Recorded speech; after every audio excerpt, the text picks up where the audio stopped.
Shalom, peace, brothers and sisters. So, the Lord has wanted me to bring out this disclaimer towards you, as there is a doctrine going around, a false doctrine, explaining how that you should allow angels to come inside you to heal you, when this is wrong and it's not biblical. And in Matthew chapter 10, verse 1 reads how Yeshua called his 12 Talmidim, his disciples, and gave them authority to drive out unclean spirits and to heal every kind of disease and weakness. And if we go to Mark chapter 16 as well,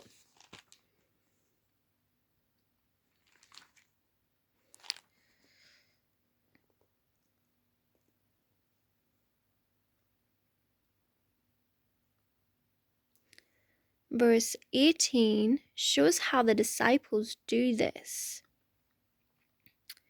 and heal the sick by laying hands on them. He doesn't teach the disciples to allow spirits to come in them to be healed, but he says, and heal the sick by laying hands on them. So I want to go back to the prophets, the time of the prophets, and how they healed in the name of Yah. For that,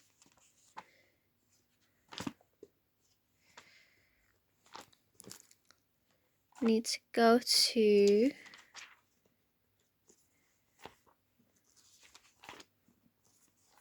first story that we'll go to.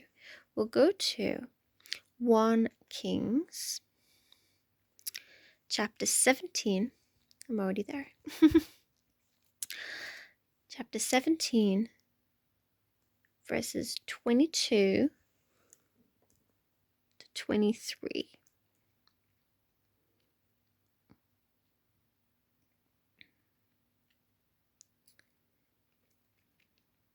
We'll start in verse 19. "Give me your son," he said to her. Taking her from her lap, he carried him into the room upstairs where he was staying and laid him on his own bed. Then he cried out to Adonai, so he's praying to God first. "Adonai, my God, have you brought also this misery on the widow I'm staying with by killing her son?" He stretched himself out on the child 3 times and cried out to Adonai, "Adonai, my God, please let this child's soul come back into him." Adonai heard Eliyahu, which is Elijah in Hebrew. Adonai heard Eliyahu's cry. The child's soul came back into him, and he revived. Eliyahu took the child, brought him down from upstairs room into the house, and gave him to his mother. And Eliyahu said, "See, your son is alive." The woman replied to Eliyahu, "Now I know that you are a man of God, and that the word of Adonai that you speak is the truth." So first we see Elijah praying to God, asking for healing to come. And then Elijah is stretching himself out on the child 3 times as a way of doing an obedient action for God to perform his miracle. The other story I want to go through is in 2 Kings chapter 5.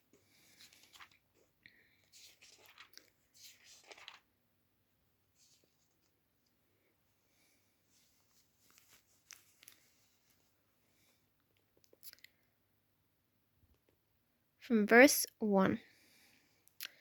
Naaman, commander of the king of Aram's army, was highly respected and esteemed by his master, because through him Adonai had brought victory to Aram.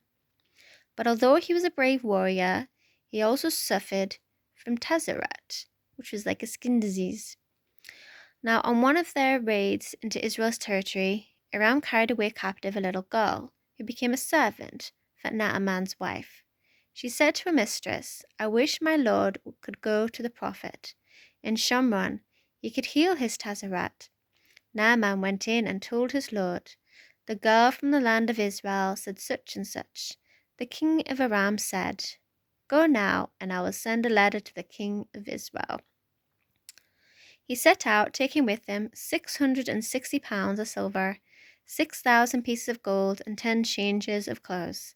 He brought the king of Israel the letter, which said, "When this letter reaches you, you will see that I have sent my servant Naaman to you, so that you can heal his Tazarat." When the king of Israel finished reading the letter, he tore his clothes.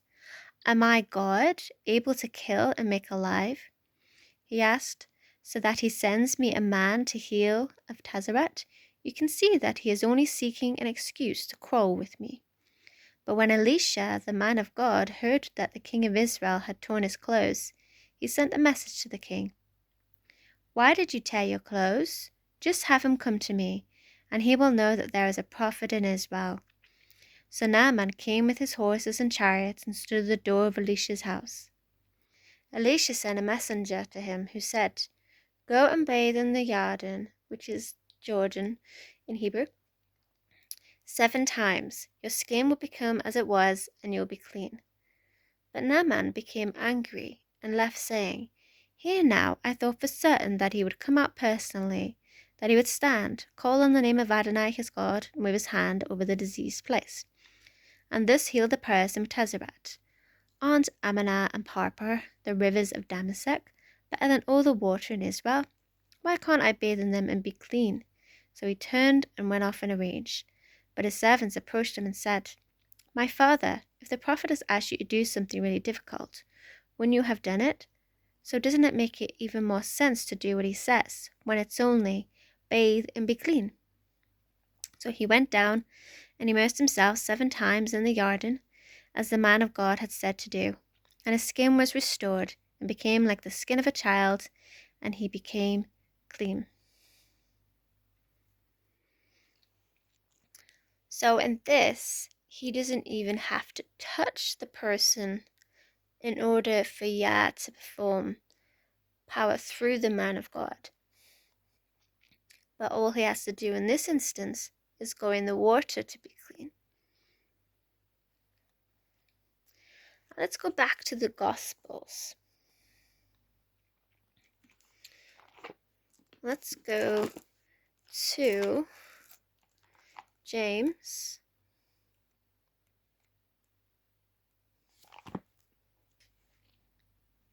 James 5 verse 15 reads, "The prayer offered with trust will heal the one who is ill.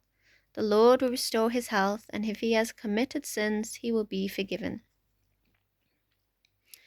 So in this instance, prayer is offered and the healing comes through the obedience that they have for the faith of God, that God will heal them if they pray.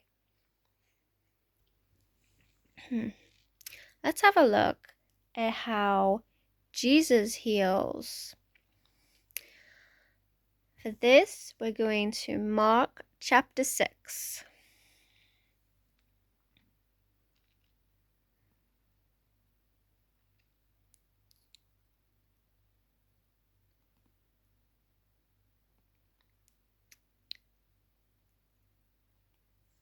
And we'll start in verse 5.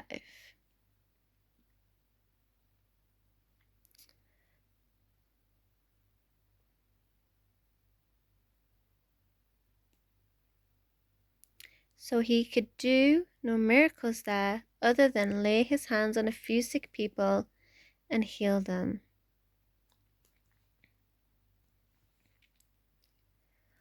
Another instance is in Matthew chapter 8.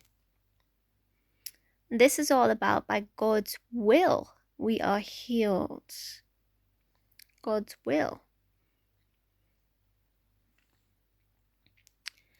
After Yeshua had come down from the hill, large crowds followed him.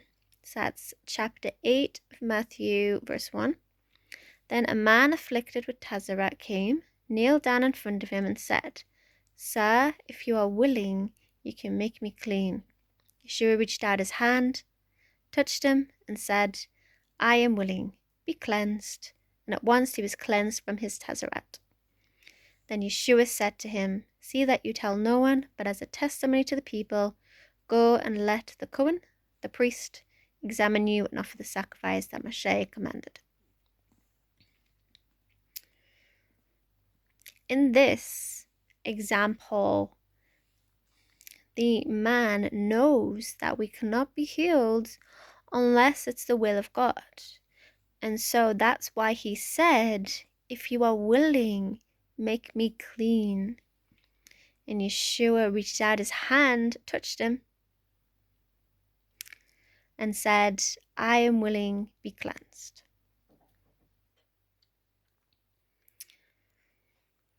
So therefore, this false doctrine is refuted. For it goes against the word of God completely. Do not fall for it, and with everything, test it with the word of God. God bless my brothers and sisters. Be at peace.